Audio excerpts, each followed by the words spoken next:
Hello, I'm Angie Treinen, and I am the owner and designer of the Treinen Farm Corn Maze, and I am going to explain how we make our corn maze. All right, the first thing that I do when I'm getting ready to start the corn maze design is I remind myself of some of the constraints that we have on what the maze needs to look like. So I go through my previous year's photos to remember what worked and what didn't. This is the Dragonfly Corn Maze that was the 2008 maze. And this is a really beautiful maze. And that's one of the first constraints that we have is it really needs to be a very striking and beautiful maze.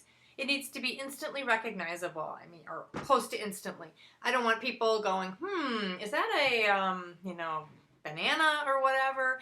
This is a dragonfly. Some people thought it was a butterfly, but most people recognized what it was.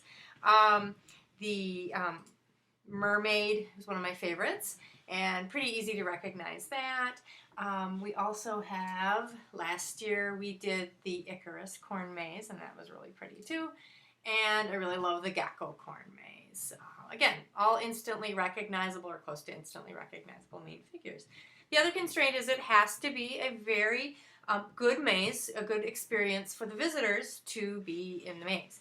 Now, a couple things we've discovered over the years. You just can't have any dead ends or any long dead ends. People get really angry and frustrated, and that's not what we want them to be here at the maze.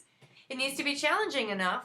Year after year, people come back, and year after year, they get kind of better at it. And so the people who've been here a lot don't want a really easy maze. And people who, for whom it's challenging their first time here maybe, well, they learn. They eventually get out. Well, most of them eventually get out. So a couple things looking at this gecko maze here.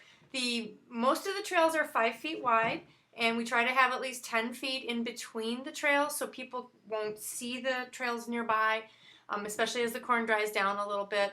We do outline the main figure with 10-foot trails, though, which allows you to see it a little bit better from the air. These photos are all taken from about 1,000 feet up. And that also, it gives people a little bit of a hint. If they're lost in the maze, they're wandering around, say, in these like confusing hexagons, and then they come to some trails that are a lot wider, at least they have a little bit more of a chance of figuring out where they're at.